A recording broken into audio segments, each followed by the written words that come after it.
ಶಿಡ್ಲಘಟ್ಟ ತಾಲೂಕಿನ ಜಂಗಮಕೋಟೆ ಹೋಬಳಿಯ 13 ಗ್ರಾಮಗಳ ಭೂಮಿ ಕೈಗಾರಿಕಾ ಪ್ರದೇಶಕ್ಕೆ ನೀಡುವ ವಿಚಾರಕ್ಕೆ ಸಂಬಂಧಿಸಿ ರೈತರು ಚಿಕ್ಕಬಳ್ಳಾಪುರ ಜಿಲ್ಲಾಡಳಿತ ಭವನದ ಮುಂದೆ ನಡೆಸುತ್ತಿರುವ ಅನಿರ್ದಿಷ್ಟ ಹೋರಾಟ 45ನೇ ದಿನಕ್ಕೆ ಕಾಲಿಟ್ಟಿದ್ದು, ಇಂದು ಜಿಲ್ಲಾಡಳಿತ ಭವನಕ್ಕೆ ಆಗಮಿಸಿದ್ದ ಜಿಲ್ಲಾ ಉಸ್ತುವಾರಿ ಸಚಿವರನ್ನು ಭೇಟಿಯಾಗಲು ಯತ್ನಿಸಿದ ಪ್ರತಿಭಟನಾ ನಿರತ ರೈತ ಮಹಿಳೆಯರೊಂದಿಗೆ ಪೊಲೀಸರು ದೌರ್ಜನ್ಯ ಎಸಗಿ ಎಳೆದಾಡಿದ್ದಾರೆ ಎಂದು ರೈತ ಮಹಿಳೆಯರು ಕಣ್ಣೀರು ಹಾಕಿದ್ದಾರೆ. ಇಲ್ಲಿ ನಿಂತು ಕಣ್ಣೀರು ಹಾಕುತ್ತಿರುವ ಈ ಮಹಿಳೆಯ ನೋವನ್ನೊಮ್ಮೆ ಕೇಳಿ. ಪ್ರಾಣ ಕೊಟ್ಟೇವು, ಭೂಮಿ ನೀಡಲ್ಲ ಎಂದು ಘಂಟಾಘೋಷವಾಗಿ ಹೇಳುತ್ತಿರುವ ಈ ಮಹಿಳೆಯ ಜಂಗಮಕೋಟೆ ಹೋಬಳಿಯ ರೈತ ಮಹಿಳೆ. ಮುಖ್ಯಮಂತ್ರಿ ಸಿದ್ದರಾಮಯ್ಯ ಮತ್ತು ರಾಜ್ಯ ಕಾಂಗ್ರೆಸ್ ಸರ್ಕಾರದ ವಿರುದ್ಧ ಈ ಮಹಿಳೆ ಆಕ್ರೋಶ ವ್ಯಕ್ತಪಡಿಸಲು ಕಾರಣ, ತಮ್ಮ ಭೂಮಿ ಯಾವುದೇ ಕಾರಣಕ್ಕೂ ಕೆಐಎಡಿಬಿಗೆ ನೀಡಲ್ಲ. ನಾವು ಭೂಮಿ ನಂಬಿ ಬದುಕುತ್ತಿದ್ದು, ನಮ್ಮ ಭೂಮಿ ನಮ್ಮ ಹಕ್ಕು ಎಂದು ಹೇಳಿದ್ದಾರೆ. ಅಲ್ಲದೆ ನಾವು ಪ್ರಾಣ ಬಿಡುತ್ತೇವೆ, ಭೂಮಿ ಬಿಡಲ್ಲ. ಸಿದ್ದರಾಮಯ್ಯನವರೇ, ರೈತರನ್ನು ಸಾಯಿಸಿಬಿಡಿ. ಈ ರೀತಿ ಯಾಕೆ ಹಿಂಸೆ ಕೊಡ್ತೀರಿ? ನಿಮಗೆ ಒಳ್ಳೆಯದಾಗಲ್ಲ. ರೈತರ ಶಾಪ ಸುಮ್ಮನೆ ಬಿಡಲ್ಲ. ನಾವು ಹೋರಾಟ ಬಿಡಲ್ಲ, ಭೂಮಿಯನ್ನು ನೀಡಲ್ಲ. ನಮ್ಮ ಹೋರಾಟ ನಿರಂತರವಾಗಿ ಮುಂದುವರಿಯಲಿದೆ ಎಂದು ಹೇಳಿದ್ದಾರೆ. ಪೊಲೀಸನ್ನು ಕಳಿಸಿದ್ದೀರಲ್ಲ, ಅವ್ರ ಹೆಣ್ಮಕ್ಳನ್ನೆಲ್ಲ ಕತ್ತಿಡ್ದು ಹೊಡೆದು ಸಾಯಿಸಿ ಹಿಂಸೆ ಕೊಡ್ತಾರಲ್ಲ, ಸಾಯಿಸ್ಬಿಡಿ ಒಂದೇ ಸಾರಿ. ನಮ್ಮನ್ನೆಲ್ಲ ಸಾಯಿಸಿ ನೀವು ಭೂಮಿ ಕಿತ್ಕೊಂಡ್ರೆ ಸಿದ್ದಮ್ಮನವರೇ, ನಿಮ್ಮ ಸಚಿವರು ಕಳ್ಸೋ ಬುದ್ಧಿ ಹೇಳ್ರಿ. ನಿಮ್ಮ ಸಚಿವರು ನೋಡಿ ಅಧಿಕಾರ ಅಂದ್ಬಿಟ್ಟು ನಮ್ಮ ಜಿಲ್ಲೆಗಿರೋ ಪೊಲೀಸರನ್ನೆಲ್ಲ ಕರ್ಸವ್ರೆ. ಎಲ್ಲರನ್ನೂ ಕರ್ಸಿ ನಾವು ಕೇಳ್ಕೊಳ್ಳೋ, ನ್ಯಾಯ ಕೇಳೋಣ ಅಂತ ಹೋಗ್ತಿದ್ದಿದ್ದು. ಹೆಣ್ಮಕ್ಳನ್ನ ಚೆನ್ನಾಗಿ ಹೊಡೆದ್ರಲ್ಲ ಇವತ್ತು. ನಿಮ್ಮ ಊಟ ಹೆಂಗ್ ತಿಂತೀರಾ? ನೀವು ನಿದ್ದೆ ಹೆಂಗ್ ಮಾಡ್ತೀರಾ? ನಿಮ್ಮ ಮಕ್ಕಳಾಗಿ ನೀವು ಸುಮ್ಮನೆ ಇರ್ತಾ ಇದ್ರ? ಸಿದ್ದರಾಮಯ್ಯ ನಿಮ್ಗಂತೂ ಒಳ್ಳೇದಾಗಲ್ಲ. ಸಿದ್ದರಾಮಯ್ಯರೇ, ನೀವು ಎಚ್ಚೆತ್ಕೊಬೇಕು. ನಿಮ್ಮ ಸರ್ಕಾರ ಉಳಿಯೋದೇ ಇಲ್ಲ. ಇನ್ನ ನಮ್ಮ ಭೂಮಿ ಕಿತ್ಕೊಂಡ್ರೆ ನಾವು ಪ್ರಾಣ ಆದ್ರೂ ಇಲ್ಲೇ ಬಿಡ್ತೀವಿ. ಡಿ ಸಿ ಆಫೀಸ್ ಮುಂದೆ ಪ್ರಾಣ ಬಿಡ್ತೀವಿ. ನಾವು ಭೂಮಿ ಕೊಡೋದೇ ಇಲ್ಲ. ನಾವಿನ್ನ ಹೋರಾಡ್ತೀವಿ, ಎತ್ತಾರಿಗೆ ಹೋಗ್ತೀವಿ. ಆದ್ರೆ ನಾವು ಭೂಮಿ ಮಾತ್ರ ಯಾವ ಕಾರಣಕ್ಕೂ ನಾವು ಭೂಮಿ ಕೊಡಲ್ಲ ಸಿದ್ದರಾಮಯ್ಯರೇ. ಆದರೆ ರವಿ ಅವರು ಕುತ್ಕೊಂಡು ನಮ್ಮನವರಲ್ಲ ಅಲ್ಲಿ ಕುತ್ಕೊಂಡಿರೋರು ಅಂತ ಹೇಳಿದ್ದಾರೆ, ನಮ್ಮ ರೈತರಲ್ಲ ಅಂತ ಹೇಳಿದ್ದಾರೆ. ಆದರೆ ಅವ್ರ ಪಕ್ಷ ನಿಗಿಸ್ಕೊಂಡು ಮಾತಾಡೋರೆ. ನೀವು ಪಕ್ಷ ನೀವು ಒಂದಾಗಿದ್ದೀರಿ, ಆದರೆ ಊರುಗಳಲ್ಲಿ ಒದ್ದಾಡೋದು ನಮ್ಮ ಪಕ್ಷ ಅಂತ. ಹುಟ್ಟಿದ ದಿವಸದಿಂದನೂ ನಾವು ನಮ್ಮ ತಂದೆ ಕಾಲದಂಗೆ, ನಮ್ಮ ಮಾವನವ್ರ ಕಾಲದಿಂದ, ನಾವು ಪುರಾತನ ಕಾಲದ ನಮ್ಮ ಪಕ್ಷ ಅಂತ ನಾವು ಸಿದ್ದರಾಮಯ್ಯನವರೇ ಆಗಲಿ ಸುಧಾಕರನಾಗಲಿ ಎಚ್ಚೆತ್ಕೊಳ್ಬೇಕು. ಆದರೆ ಊರುಗಳಲ್ಲಿ ನಾವು ಯಾಕೆ ಒದ್ದಾಡ್ಕೊಂಡು ಇವತ್ತು ನಮ್ಮ ಭೂಮಿನ ಕಿತ್ಕೊಳಕ್ಕೆ ಹಿಡ್ದಿದ್ದೀರಿ. ಆದರೆ ನೀವು ಅವ್ರು ಒಂದಾಗಿದ್ದೀರಿ ಹೊರತು ನಮ್ಮನ್ನು ನೀವು ನೋಡ್ತಾ ಇಲ್ಲ.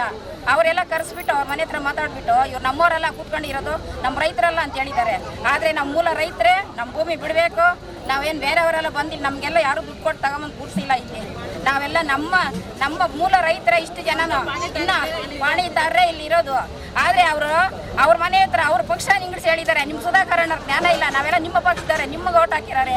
ಆದರೆ ನಮ್ಮನ್ನೆಲ್ಲ ಇವತ್ತು ಬೀದಿಯಲ್ಲಿ ಕೂಡಿಸಿ. ಇನ್ನು ರೈತ ಸಂಘದ ಮುಖಂಡ ಭಕ್ತರಹಳ್ಳಿ ಬೈರೇಗೌಡ ಮಾತನಾಡಿ, ರೈತರ ಹೋರಾಟ 45ನೇ ದಿನಕ್ಕೆ ಕಾಲಿಟ್ಟಿದೆ. ಜಿಲ್ಲಾ ಉಸ್ತುವಾರಿ ಸಚಿವರು ಸ್ಥಳಕ್ಕೆ ಬಂದಿಲ್ಲ, ರೈತರ ಕಷ್ಟ ಕೇಳಿಲ್ಲ. ಭರತ್ ಎಂಬ ರೈತನ ಮೇಲೆ ಪೊಲೀಸರು ಹಲ್ಲೆ ಮಾಡಿದ್ದಾರೆ. ರೈತರ ಮೇಲೆ ದಾಳಿ ಮಾಡುವ ಅಧಿಕಾರವನ್ನು ಪೊಲೀಸರಿಗೆ ನೀಡಿದವರು ಯಾರು ಎಂದು ಪ್ರಶ್ನಿಸಿದರು. ರೈತರನ್ನು ಒಡೆಯಲು ಪೊಲೀಸರಿಗೆ ಆದೇಶ ನೀಡಿದವರು ಯಾರು? ಗೂಂಡಾ ರೀತಿಯಲ್ಲಿ ಪೊಲೀಸರು ವರ್ತಿಸುತ್ತಿದ್ದಾರೆ. ಪೊಲೀಸರ ವಿರುದ್ಧ ಮೊಕದ್ದಮೆ ದಾಖಲಿಸಲು ರೈತ ಸಂಘದಿಂದ ನಿರ್ಧರಿಸಲಾಗಿದೆ. ಹೊಸಹುಡ್ಯ ಭಾಗದಲ್ಲಿ ರೈತರನ್ನು ತಡೆಯಲು ಪೊಲೀಸರಿಗೆ ಅಧಿಕಾರ ಏನಿದೆ? ರೈತರ ಅನ್ನ ತಿಂದು, ರೈತರ ಹಾಲು ಕುಡಿದು ರೈತರ ಮೇಲೆ ಹಲ್ಲೆ ನಡೆಸುವ ಪೊಲೀಸರಿಗೆ ಮಾನವೀಯತೆ ಇಲ್ಲ. ಯಾರದೋ ಮುಲಾಜಿಗಾಗಿ ರೈತರ ಮೇಲೆ ಹಲ್ಲೆ ಮಾಡಲಾಗಿದೆ. ಹಲ್ಲೆ ಮಾಡಿದ ಪೊಲೀಸ್ ಅಧಿಕಾರಿಯನ್ನು ಅಮಾನತು ಮಾಡುವವರೆಗೂ ಬಿಡಲ್ಲ ಎಂದು ಆಕ್ರೋಶ ವ್ಯಕ್ತಪಡಿಸಿದರು. ಚಿಕ್ಕಬಳ್ಳಾಪುರ ಜಿಲ್ಲಾಧಿಕಾರಿಗಳ ಕಚೇರಿ ಮುಂಭಾಗದಲ್ಲಿ ಜಂಗಮಕೋಟೆ ಹೋಬಳಿಯ 13 ಹಳ್ಳಿಗಳ ಕೆಡಿಬಿಯ ವಿಚಾರದಲ್ಲಿ ಭೂಮಿಯ ಉಳಿಬೇಕು ಅಂತೇಳಿ ಹೋರಾಟವನ್ನು 44 ದಿನಗಳ ಹೋರಾಟವನ್ನು ಮುಗಿಸಿ 45ನೇ ದಿನಕ್ಕೆ ಹೋರಾಟವನ್ನು ಮುಂದುವರಿಸಿರುವಂಥ ಸಂದರ್ಭದಲ್ಲಿ ಮಾನ್ಯ ಉಸ್ತುವಾರಿ ಮಂತ್ರಿಗಳು 45 ದಿನ ಆದರೂ ಕೂಡ ಇಲ್ಲಿಗೆ ಬಂದಿಲ್ಲ ಅಂತೇಳಿ ರೈತರ ಆಕ್ರೋಶವನ್ನು ಪಡಿಸುವಂಥ ಸಂದರ್ಭದಲ್ಲಿ ಏನಿವತ್ತು ನಮ್ಮ ರೈತರನ್ನು ಇವತ್ತು ಪೊಲೀಸ್ ಇಲಾಖೆ ಮುರ್ಗದ ರೀತಿಯಲ್ಲಿ, ಪ್ರಾಣಿಗಳ ರೀತಿಯಲ್ಲಿ ಮ್ಯಾನ್ಯಲ್ ಆಗಿ ಒಬ್ಬ ಭರತ್ ಅಂತ ಒಬ್ಬ ರೈತನ ಮೇಲೆ ಕೈ ಮಾಡಿದ್ದಾರೆ. ಅವರನ್ನು ನಾವು ಖಂಡಿಸ್ತೇವೆ.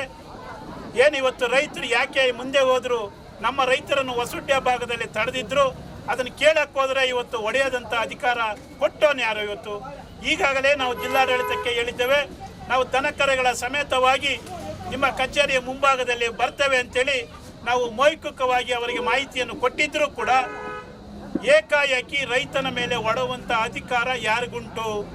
IPC ಸೆಕ್ಷನ್ನಲ್ಲಿ ಏನಾದರೂ ಕಾನೂನು ಉಂಟಾ? ಇಲ್ಲ ಮಹಾನಿರ್ದೇಶಕರು ಏನಾದರೂ ನಿಮ್ಗೆ ಆದೇಶವನ್ನು ಕೊಟ್ಟಿದ್ದಾರಾ? ಅಥವಾ ವಿಶೇಷವಾಗಿ ಉಸ್ತುವಾರಿ ಮಂತ್ರಿಗಳೇನಾದರೂ ನಿಮ್ಗೆ ಆದೇಶವನ್ನು ಕೊಟ್ಟಿದ್ದಾರಾ? ಅಥವಾ ಗೃಹ ಮಂತ್ರಿಗಳೇನಾದರೂ ಆದೇಶವನ್ನು ಕೊಟ್ಟಿದ್ದಾರಾ? ಏನು ಇವತ್ತು ಕರ್ನಾಟಕ ರಾಜ್ಯದ ಪೊಲೀಸರ ಅಥವಾ ಉತ್ತರ ಭಾರತದ ಪೊಲೀಸರ ನೀವು ಗುಂಡಾ ರೀತಿಯಲ್ಲಿ ವರ್ತನೆ ಮಾಡೋದಂದ್ರೆ ಯಾವ ನ್ಯಾಯ? ಇವತ್ತು ನಿಮ್ಮ ಸೆಕ್ಷನ್ಗಳು ಮೇಲೆ ನಿಮ್ಮ ಮೇಲೆ ನಾವು ಇವತ್ತು ಮೊಕದ್ದಮೆಯನ್ನು ಹಾಕ್ತೇವೆ. ಈಗಾಗಲೇ ಸಂಬಂಧಪಟ್ಟಂತ ಅಡಿಷನಲ್ ಎಸ್ ಪಿ ಗಮನಕ್ಕೆ ತಂದಿದ್ದೇವೆ. ಈಗ ಕೂಡ ಒಂದು ಪತ್ರವನ್ನು ಮುಖೇನ ಸಂಘದ ವತಿಯಿಂದ ಅವರ ಅಮಾನತು ಮಾಡಬೇಕು ಅಂತೇಳಿ ನಾವು ಒತ್ತಾಯವನ್ನು ಕೂಡ ಮಾಡ್ತೇವೆ. ನೀವು ಮಾಡದೆ ಹೋದ್ರೆ ಇಡೀ ರಾಜ್ಯಾದ್ಯಂತನೂ ಕೂಡ ಈ ಚಳುವಳಿಯನ್ನು ಮುಂದುವರಿಸ್ತೇವೆ. ಭೂಮಿ ಯಾವುದೇ ಕಾರಣಕ್ಕೂ ಒಡೆದಂಥವ್ರು ಈಗೂ ಕೂಡ ನೀವು ಕೂಡ ಶಾಪಗ್ರಸ್ತರಾಗ್ತೇವೆ. ಯಾರಿಗೋ ಮುಲಾಜಿಗೋಸ್ಕರವಾಗಿ ರೈತನ ಮೇಲೆ ನೀವು ಮ್ಯಾನ್ಯಲ್ ಮಾಡಿದ್ದೇವೆ. ಅದರಿಂದ ದಯಮಾಡಿ ಸಂಬಂಧಪಟ್ಟಂತ ಇಲಾಖೆ ಏನು ಇವತ್ತು ನಾವು ಪತ್ರವನ್ನು ಕೊಡ್ತೇವೆ, ಜಿಲ್ಲೆಯಲ್ಲಿ ಕೊಡ್ತೇವೆ, ರಾಜ್ಯದಲ್ಲೂ ಕೊಟ್ಟು ಅವರನ್ನು ಅಮಾನತು ಮಾಡುವಂತ ಕೆಲಸವನ್ನು ಮಾಡ್ತೇವೆ. ಸಂಬಂಧಪಟ್ಟಂತ ವಿಡಿಯೋ ಸಮೇತ ನಮ್ಮ ಹತ್ರ ಇರೋದ್ರಿಂದ ಕಾನೂನು ರೀತಿಯಲ್ಲಿ ಅವರಿಗೆ ರಕ್ಷಣೆ ಇಲ್ಲದ ರೀತಿಯಲ್ಲಿ ಕಾನೂನಿನ ಅಡಿಯಲ್ಲಿ ನಾವನ್ನ ಬಂಧಿಸುವಂತ ಕೆಲಸ ಮಾಡಬೇಕು ಅಂತೇಳಿ ಸರ್ಕಾರಕ್ಕೆ ಒತ್ತಾಯವನ್ನು ಮಾಡ್ತೇವೆ.